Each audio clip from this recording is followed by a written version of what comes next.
San Diego and San Marcos. This is Debi Krichbaum. We are shooting our show live for Real Talk San Marcos. And I first want to say thank you to our wonderful sponsors, First American Title and 5-Star Escrow. And I've got two amazing guests on the show today. And wow, stay tuned for the whole episode because from start to finish, you're going to be very interested. Today, what I have with me, I have Catherine Cloward. Hi. Hello, nice to see you. Nice to see you. And I have Olivia Melody. Hello. Nice to meet you. And our show is amazing today because so many times we talk about topics that are real and tangible, such as, I'm a real estate broker, so houses and prices and, qualifying for loans and, how many houses are on the market and all that. And that's very important and all that. But sometimes you need to step outside of that and talk about the people and the environment, what's going on inside them and what's going on around them. So that's what I have here today is two wonderful guests. We're going to talk through things that are about, writing books, things that affect adults and children, the metaphysical world. We've, talking about channeling and mediums and things like that. So sit tight. Before we get started, though, I do always like an icebreaker that just kind of relaxes the mood and lets people know you a little bit, kind of just as a person next door, as if they were your neighbor. So let's think about, since we just are in San Diego right now and the weather's hot, do you have or do you not have air conditioning at your house? Well, in San Marcos, I think it's required. So yes, I do. So you stay cool on these hot and muggy days? I do. Yeah. I do. Lucky for you. Mm-hmm. And how about you? I do. Awesome. So that you both look super fresh. Yes. I have to say, my mom has owned my parents' house. They've had for 47 years now, and my mom is die-hard, no air conditioning, and so it's incredible because she has a tri-level house. You get upstairs and you're just like, Mom, just come on. She's like, no, I'm going to keep it this way, and so yes, I stay away from there sometimes on the hot days. On the hot days. I'm in Carlsbad actually, and our house is, they say, close enough to the coast we're not supposed to need it, but oh boy do we need it. Yeah, the summer's been hot. It has, and the mugginess, I've got like the kinky hair anyway, and it gets bigger and bigger as the humidity rises. I just posted about that the other day. My hair has done the same thing this summer. Oh my gosh. And how about for another local thing, have either of you did you go to the fair this year? Have you been to the Del Mar horse races? Anything like that? Ooh, no, I haven't gotten around to it. Yeah. I just didn't. I have not this year either. How about yourself? I haven't been to the races yet, but my band, we did perform at the San Diego County Fair, the Catherine Cloward Band, which is a lot of fun. So we played on a great Friday. It was, and it wasn't so hot, but we had a great crowd. So I love the fair. We love going every year and performing every year. Very nice. That is. Well, that's kind of a good segue and transition. Anyway, why don't we start with you, actually? Why don't you tell the viewers of the show, and both we've got live viewers and we'll recognize them if we've got some comments, we'll say hello and all, but the show gets replayed over and over and over, it gets usually thousands of views. So for anybody that watches the show even later, it is always important if you come up with a reference, give your website address or something, where somebody can talk later. But let's start with you. How is it that you're impacting your life, San Diego? Tell us a little bit about who you are and what you represent. Okay, cool. Well, my name is Catherine, and I first and foremost write an illustrated series of books called Catherine the Grape. So that's Kathryn, The Grape. I'm a native San Diegan actually, and my softball coach when I was 11 nicknamed me Catherine the Grape because I wore purple all the time. But really this book series it was my mom's idea, but years later after she had this idea, I was going through a real challenging personal time, and that American dream that I had built up, and I just shattered it all in a way of knowing that I was so achievement focused and focused on a lot of the physical world. And I had this young child, my son, who was looking to his mom to like, what did I want to teach my son? Who did I want my son to know me to be? And it was out of that time where, in that kind of shattered place of my marriage and my business and all sorts of things that I picked out these pieces of me. And it was then that this real awakening started happening, and I started really listening to the voice, to my inner voice, to my intuition, and allowed myself to trust that these ideas that were coming to me that I was supposed to bring to light, to manifest. And so here we are, almost a decade later, and I have an entire series of illustrated books that are all about empowering people. It's an affirmation series and music. And then the dream of my life was always to have well, at the time when I was younger, it was a tape, but now it's a CD. Yes. But I always wanted to have a CD, a song, of songs that I wrote. And so I fulfilled that dream a few years ago. And so, really what I'm passionate about doing, in the doing world is just being me. And so I do that. I'm passionate about helping people feel good about themselves, because I know that a lot of times we're really focused on it looking great, right? But on the inside, a lot of people are struggling. They're challenged. And I know that because I lived that life. And so my hope is to help give people tools of self-love and self-empowerment. So I do that for the children through the illustrated books, and do it all the way up to adults through the music that I do. And I'm finding tremendous fulfillment in my life now. And I still have challenges. I still have really hard days. But I am able to be really transparent about that, and in the hope of helping other people know that they're not alone, and that there is joy to be had in all these beautiful moments of our life. So that's what I do. I just share love and joy, and I want people to, because we're only here on this life right now. My dad passed away a few years ago, and when we came back to the house, his slippers were sitting there, and his his watch. I just remember those moments of just going, anything can change in a moment. And so we are responsible for our own choices every single moment. So how are we going to choose to be in the world? And that is one of the main empowerment pieces that I share about, is it's your choice. I love that. Right? And so I want to choose to live, my best life that we hear a lot. But the best life being what makes me can't wait to get up in the morning. And when I lay down at night to go to sleep, that I feel, okay, I did the best I could today. Like, even if that just meant I needed to relax and watch Netflix for like 7 hours to get my mind, at ease or something. So, anyways, I love that. And as far as clients of yours, obviously they love your books. Do you do speaking engagements? Do you? I do. Okay. I do. Actually, that's what I majored in college, and then my past life, like my previous life, I've always been a businesswoman. Okay. So I have that business side of me and the creative side to me, and they commingle. For a while, I felt that I had to be separate, because to really be able to channel all the books and the songs that were coming through me, I almost needed to kind of tuck that over here so that I could be this conduit for these messages. But what I find is, now I'm in the publishing world. So the smartest thing for me, someone once gave me a piece of advice. She said, "No one's going to market your books better than you are, Catherine. Don't give that away." And so I figured out how to publish. So whether you want to call it self-publishing or independent publishing, I have a whole company that we put everything under. All my music is under the same. So I have that it's. If you have it in you, a lot of people are like, feel it. You have to be validated by a big publishing house, and that's only our ego's need to be fulfilled. If your desire is, hey, I've got this beautiful thing coming through me, and I want to manifest it, that's enough, And I always tell people, if your desire is to be famous, that's a whole different conversation. That's not a conversation with me. But if your desire is to have impact, and if you have this story, this book, or this idea that you want to get out, and let's say you sell only 100 copies, but you change one person's life, is that enough for you? And if you can say yes, do it, because you're going to probably impact way more than one person. And that's what I get to do. Like tomorrow I'll be at story time with preschoolers and their parents, and we're singing songs and doing affirmations, and then I'll be on stage at night with my band, sharing music and love. So it all intermingles.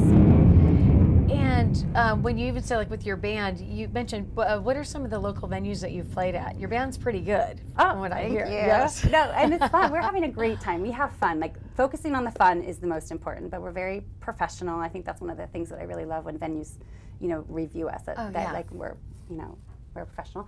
But we've headlined at the Belly Up a few times, and we played at the fair. We just want to play music, so we want to play out and in partnership with great venues. We're not just the hired help. We are here to help make a night beautiful for your guests. And Yes. last year, about this time, we opened in Hollywood for Tiffany. Remember Tiffany from the 80s? I think we're alone now.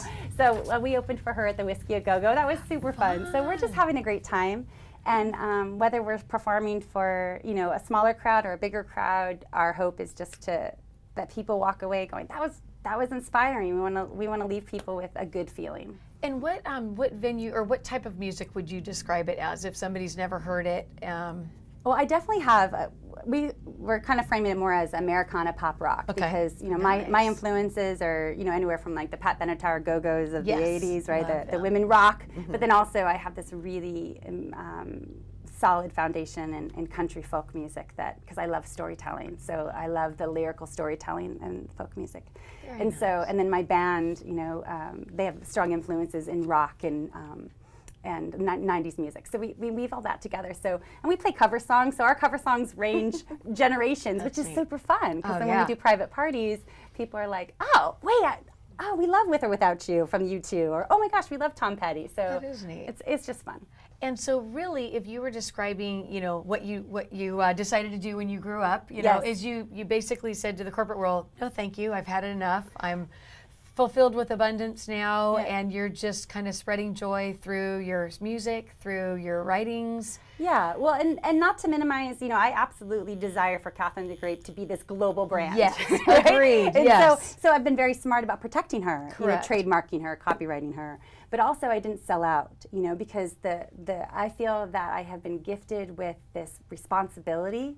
I don't know how to say it any other way in my own language. The universe has given me this responsibility to share these stories and these songs that they give me. And I have some pretty cool experiences where people like kind of come through and write the song. But my desire is to help the children through what I do with Catherine the Grape. And not just the children, but the parents who are reading along and the grandparents. Like, we all need these tools. We need these tools. And they're tools that I didn't have when I was a kid. I have great parents, but there were some things that, if we don't shift the continuum, if we don't change, if we don't make shifts each generation, then we just keep the same line of behaviors and patterns. True. So right now, my hope is to instill these kind of self-affirming, self-loving tools, because if we can feel good about ourselves on the inside, then we naturally ripple that feeling good out to other people. Agreed. So I can feel good about you, and then I can share that love with you, and then we can have this exchange. The issue is a lot of times people, when they're negative and they're yucky, they got this yucky energy that they're putting out there. That's really an outward manifestation of how they feel about themselves. Yeah. So how can we help people heal those wounds? And I had to go deep in to heal some of my greatest wounds and heal my little girl, right? So little girl Catherine now gets to sing and do all these things because that's what I did when I was a kid. So we find all these people who want to feel fulfilled in life, but they're so far away from what was that one thing you loved to do as a child? Absolutely. Right? But because we got on script. Well, do this, do this, do this, and when you get all these things acquired, then you're going to be happy, right? But the little child within all of us just wants to dance and sing or paint or ride our bike, right? Well, and sorry. I was picturing the same thing. I picture us all on the playground when we were little, and you're singing and dancing and having a blast. And then somewhere along the line, you're told so much of what I should do and how I should do it that little girl kind of gets stuffed away. And then all of a sudden, when you bring the little girl back out, or if there's men watching the little boy, bring the little boy back out, now you've got joy, you've got enthusiasm, and you're radiating that. And when you're radiating that, I'm picturing that you're manifesting better things, that better things are attracted to you, and back and forth. And actually then, on to you, Olivia, tell us then how that kind of transitions with you too, because you also have a very spiritual element. You have I don't want to speak for you directly, but what we were talking about before the show was just fascinating me. I'll let you start with how you want to describe to the world. So I was ordained a metaphysical minister in my early 30s. I would say a crisis in faith. At some point I thought I wasn't enough, and I say all 8 billion people on this planet either have deep-seated issues in feeling as though they're not enough love, not enough this, or feeling separated from source, separated from support. Correct. And then you spin that 8 billion different ways. So I got lost in the corporate world for quite a while, and I realized, and I am type A, so it was a good focus or a good place to hide. I said, if I don't listen, I'm going to croak. I'm going to die wondering what if only. So 20 years ago, I stepped aside and said, I'll listen. And the whole job is to listen. Shut up and listen. Don't back talk. And I heard about crystal bowls, and I went, yeah. When I saw how much they cost, I went, oh, those fools will buy anything. And but I'd never heard one. And so within a year of that statement, I said I would listen. I was playing on 45 singing bowls, Celtic harp, symphony gong, vibes, chimes, drums, rattles, because I am a medium, music came through me. So my job was to go sit in the back of the room, let that woman grow 10 arms, and if I couldn't get to it, you would more than likely hear it anyway, like all the singers that come in. And no, I don't sing. You channel the singers. Yes, they come in. And so the journey was to get the music out there. And at the same time, I began to teach development classes and was aligned with Harmony Grove. Okay. I am type A, so I have done thousands of concerts all over this country and Asia. And about 4 years ago, my inner guidance said, you're done. I'm like, what do you mean I'm done? Because it was always next in promoting, because how do you describe music that never been heard before? You get out and play. You get out and play. Whoever will take you, all right? From huge stages to living rooms. So I still play. Occasionally I had a local band, and we would, a band. Who's in my band? And what are the requirements? Because I remember when I first ran ads for band members, because I heard so much music and I have no training at all. Yes, my last name is Melody. Yes. It's a cosmic joke. They'd say, what key are you playing in? And it's like, I don't know. So the requirement to play with Olivia was, and still is, can you hear beyond ordinary reality? Can you follow along? And can you leave your ego at the door? Yes. Those are good. Okay, because part of having a band is holding space for each other. You showcase now, catch the riff, be in the flow. Oh, it's all about them, or oh, it's all about me, or oh, it's all about her. Yeah. And you hold Shifting space for each other. Yes, and so it's always a creation because it's inspirational music. And they'll go, what album of yours is that music on? It's like, no, this is your music for this time, this space, this dimension. There it is. That's beautiful. So along the way, before they said you're done, I would do huge concerts in Tucson each year during the Gem and Mineral Show, because basically I would just look on the map, see what lit up, and then call my friends and say, who do you know here, who do you know there? Because part of being on the road is where do you stay? True. And so because I'm already playing these big crystal beings, and they talk back for me, everything has a spirit, a consciousness within. All the rocks in Tucson at the world's largest gem and mineral show are going, take me home. And we have negotiations. Like, I'm a really good foster mother, but I'm already carting all these bowls. It's like a little boy at the dog Humane Society, like, Mom, I want them all. In the window, right. So on top of, so I began selling crystals and teaching about that as well. I am a working medium, but it's morphing now into writing. Like Catherine, it's like what I keep hearing is I have books inside of me. Well, the first one are books that I've never published, which would be on sound healing with crystal bowls, because I've been doing it 20 years. Makes sense. All right, and networked with some of the greats and got it out there. So, because people don't talk about many different nuances and odd things, and I've been around. Another one, but the book I'm excited about that I'm getting out now is for empaths, because as a medium, I began to have mothers bring their teenage sons and daughters to me as I was working on my own issues or coping mechanisms that I developed as a teenager. What happens, they all begin showing up at my door. And I don't specialize in any one thing. I specialize in going a lot of places. So all the strangest sci-fi woo-woo stuff, I do that. Ancient alchemy, when we had alchemy wars back in Egypt and Atlantis, to just the day-to-day, does he love me? As well as future stuff.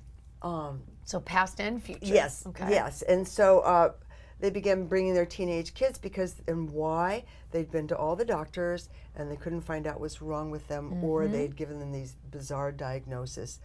All of these kids were empaths. They had been leaving their bodies, and their bodies have been shutting down.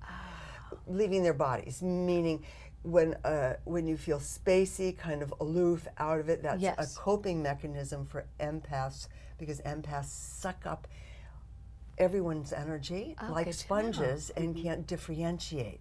And it can be juicy and wonderful when you're a teenager, because you know every boy or girl who's interested in you without even turning around and seeing if they're in the room. Okay, you just feel it. Okay, yeah, it's really great. But think of teenage years when you say one thing, you do another. You say things that you don't and do things that you don't mean to, so you can fit in with the crowd. It's a really confusing time. The empath picks all of that up, and hey, it's a lot easier not to feel. So this book is to help empaths understand themselves and using energy. I could sell you and teach you a lot of tools, but because I know a lot about energy now, I teach energy alchemy to empower empaths, to empower individuals, as well as teaching all the mediumship classes and crystal classes and sound healing. So what I'm hearing, actually, though you have completely different career directions, shall we say, but what I love hearing is both of you think outside the box, and your body thinks outside the box too. You know, you're receiving energy and channeling, and would you say that it, in case somebody would be weirded out by this out there, we're not. Do you, people that have passed on, let's say, do they reach out to you, and then you reach out to the person that maybe they want to get a message to? Or does, let's say, like, would I come to you and say, hey, can you connect me with my father? Is that kind of? Each medium works differently. Okay. Years ago, there was the show Medium, where she would wake up every morning because a dead guy contacted her. Oh, yes, I saw that show. We need to find out why I died, okay? Or he did it. Yes. With me, it's rare. I've got a pretty strong boundary between me and loved ones who've crossed over. Okay. Because just because they're there doesn't mean that you want to hear from that individual, or you want to hear from them once but not again, okay? Oh, interesting. So it depends. I had a fellow I knew, and he'd been really tight with his mom, and his mom was such a pistol, she kept coming in, okay? Well, the first time it was fine, but after that it was like talk to the hand, all right? He's really going to live his own life. He's not that interested. Otherwise, it's just give me your name, do verification, give you at least 3 or at least 4 or 5 evidentials, how they crossed over, their favorite things, who knows what they smelled like. Kind of like proof of life, yes, but proof of passing. Proof of life, and then it's like, let's get to the message, okay? What's the most important thing that you want them to know? Gotcha. Okay, so loved ones who've crossed over, yes. Okay. And I like to keep it interesting, so that's why I say I do a lot of things, go a lot of places. Oh, yeah. Yeah. And how about on future stuff? You know, I know I was in New Orleans, and there was a lot of people with little tables set up, and they would talk more about someone's future. Is that something that people come and chat with you about as well? They do, particularly in relationship, we'll say, as well as business. And so I have a number of, lawyers, professionals who will go down a list of individuals that they might want to work with. And I'll read the energy of that, of how that's going to assist them with the future. When it does come to futures, it's really your choice. So I can read percentages. Oh, makes sense. Okay, if you do this, here's a percentage. And then sometimes it's up to you. Quantum physics, which was discovered at in the 1900s, but 1940, really says it's the new physics, how we describe our world, and it says the observer affects the outcome. Now that's a whole lot like New Age thinking. Yeah. Okay, as a man thinketh, grow rich. And so you have a choice as to whether or not you want to invest in the future. I have a dear friend. She was diagnosed end of January. She took measures and everything shrunk, and the doctor says, we're going to have to reevaluate because it looks as though it's all going away. And over the next 3 months, she thought, should I stay or should I go? And then I went to see her in July, and she had an aura.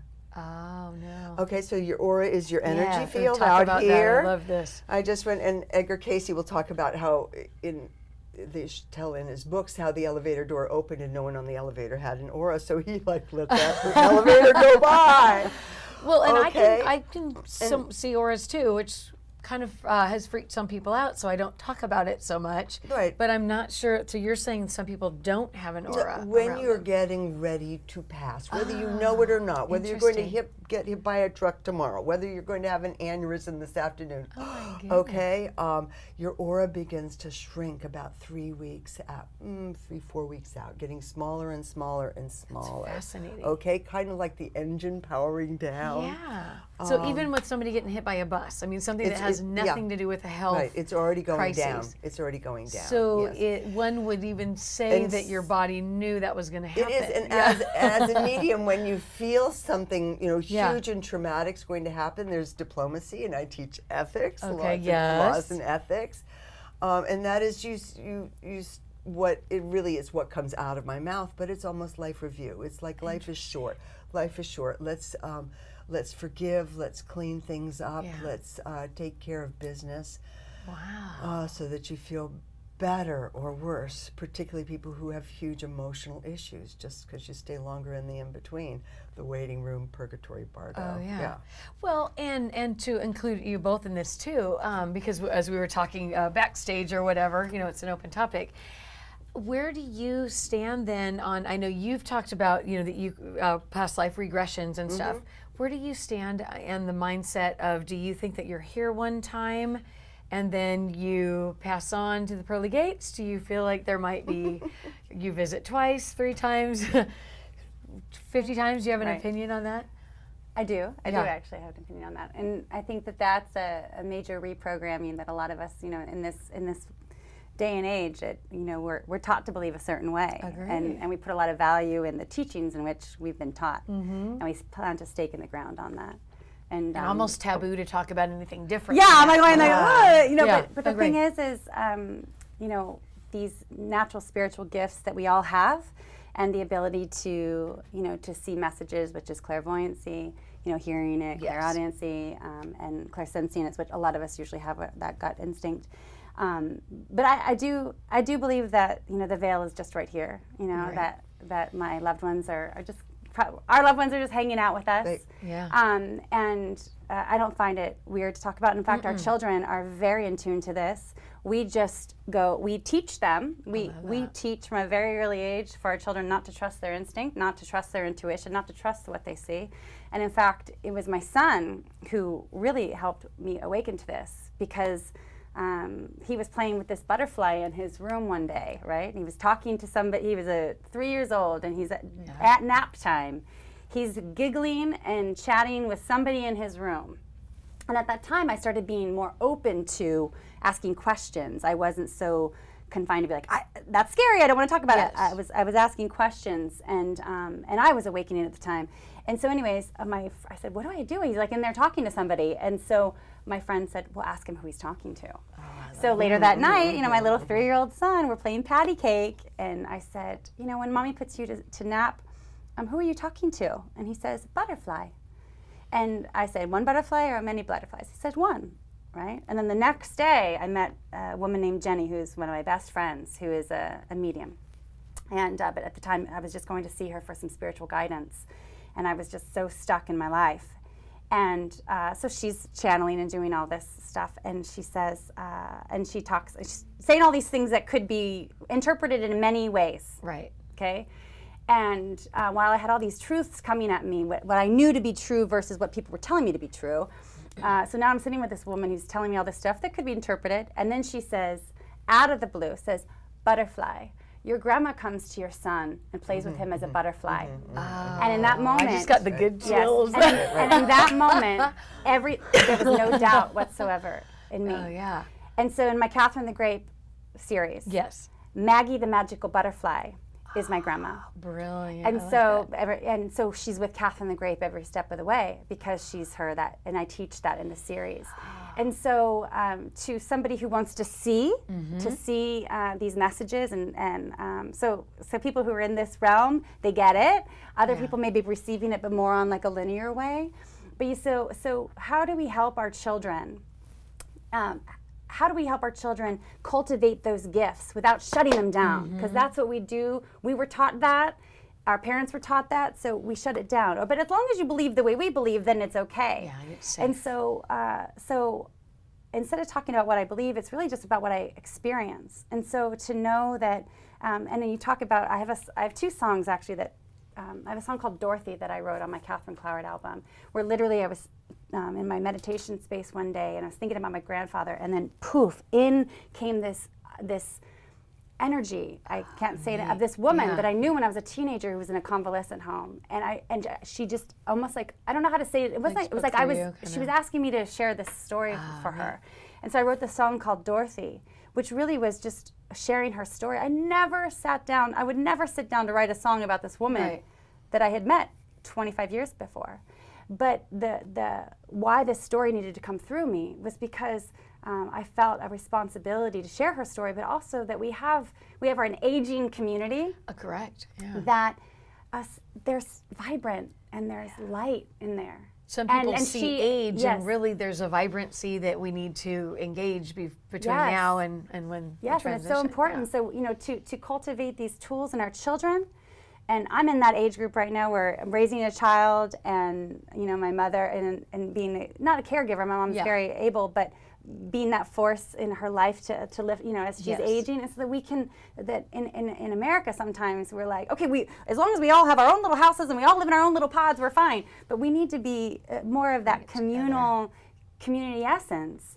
And so while there is not, I believe that as long as that we all are sharing love, and not having an ego sense in, but the way I share love is better, or I'm inclusive as long as you believe the way we believe, right? So I'm totally happy to support. I can go into any faith service and totally receive, and not have an ego presence like I don't believe this, right? That was I just wrong. I just went to a Catholic mass a few weeks ago. And it was amazing for me. That's how I was raised. I'm not Catholic anymore, but I was able to. I sang the songs and I said the prayers because it's what I wanted to do, right? And then I can go to,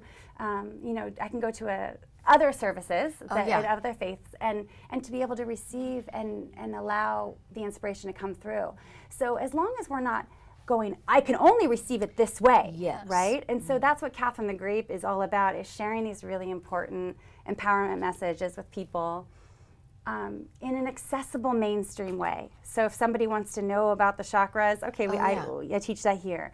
How do we talk about kindness? It's great when everything's PC and fun. Yes. But what about what's happening inside of me? When you're mean to me, I want to react, right? So Catherine the Grape teaches, well, that's like an energetic mud ball throwing at you. So how do I work within myself to heal me, to be accountable, to ask for forgiveness? And we need to teach that from the earliest of age. But we need those tools too. We can't expect our children to stop bullying, but we're sitting around drinking wine with our girlfriends, raking everybody over the coals. And that happens all the time. It does. Right? So we have to be the example.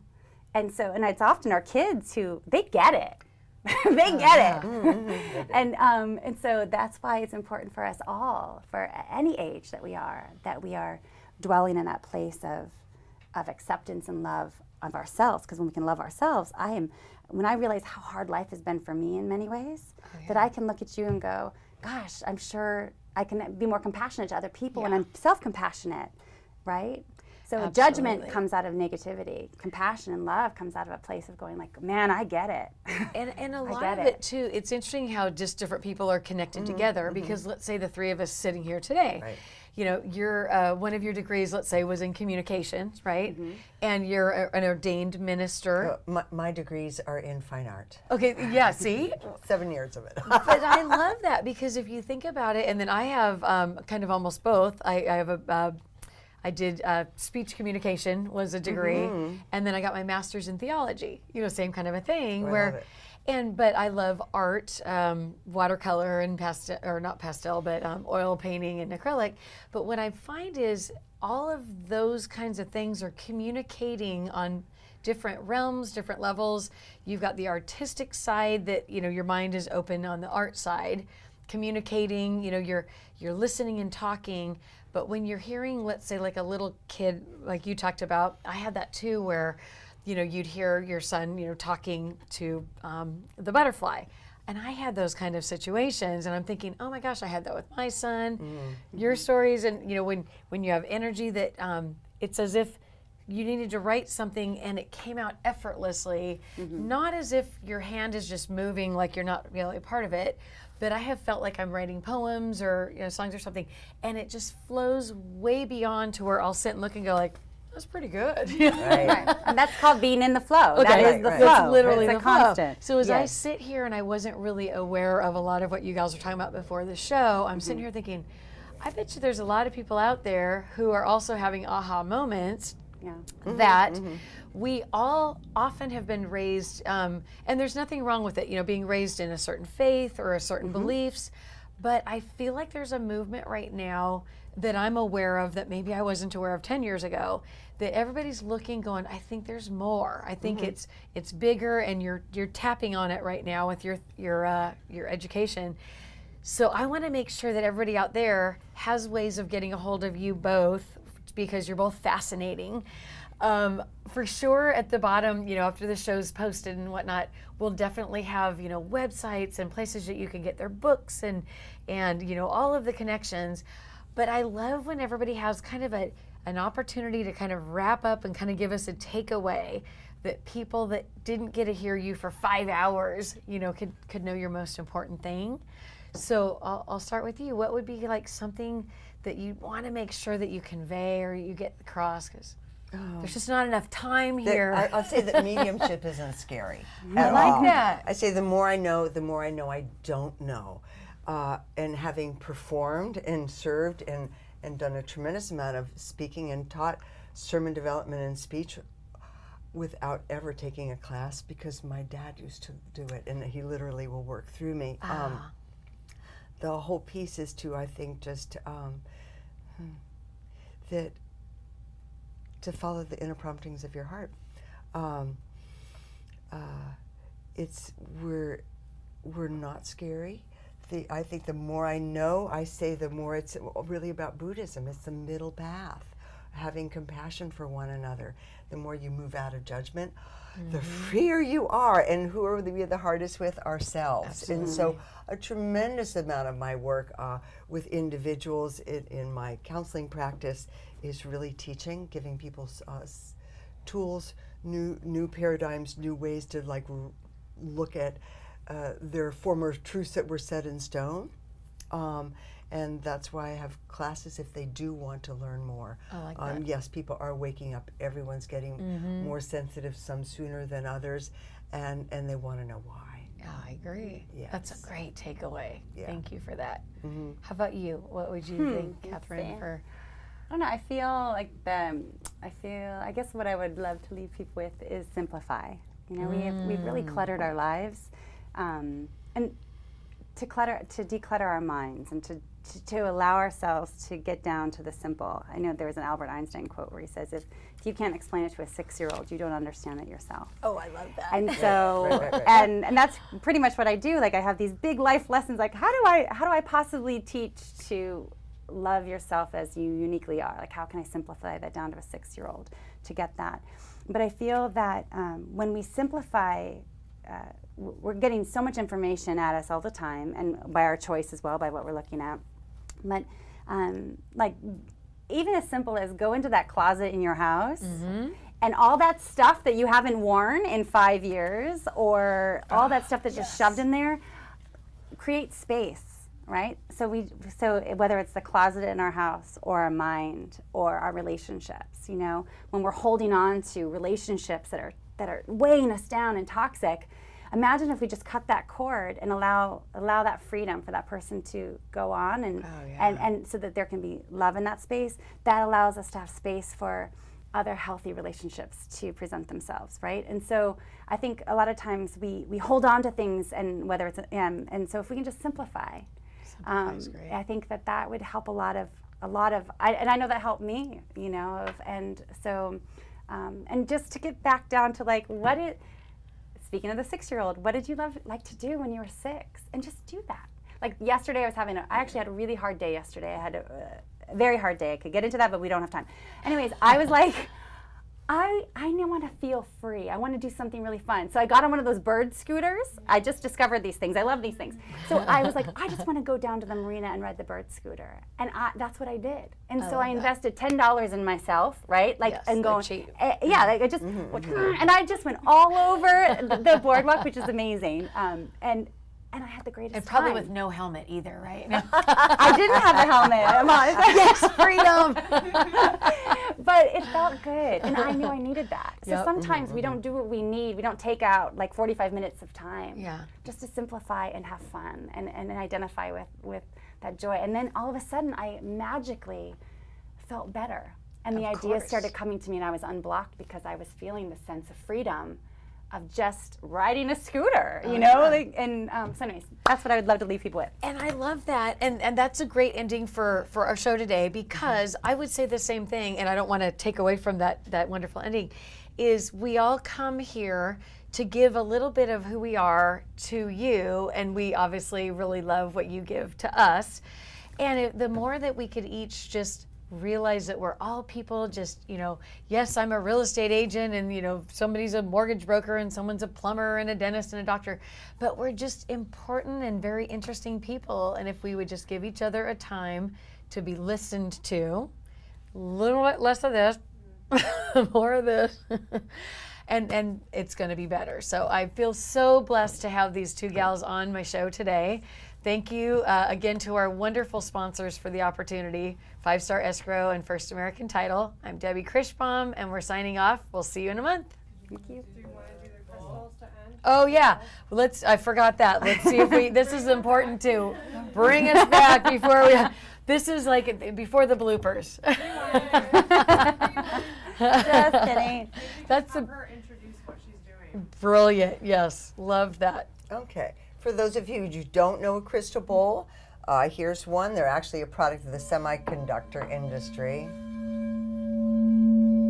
And within 5 minutes of listening, your brainwave patterns will shift from beta to alpha and go down to theta. So bottom line is you'll feel relaxed. Once you're relaxed and let go, all kinds of miracles can happen.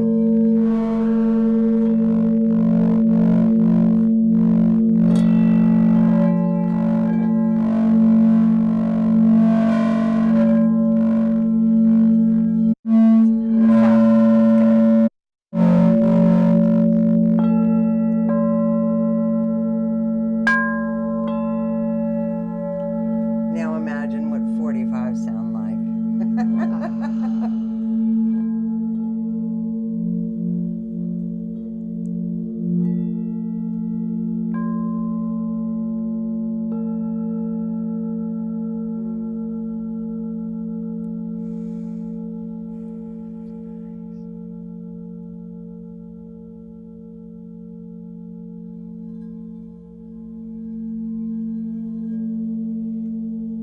So people use this music for healing, for meditation, for yoga, for stress relief, for crossing over, for birthing babies, for pain control. And they've done lots of medical studies on the effects of singing bowls, relaxation, and perception of pain, as well as healing.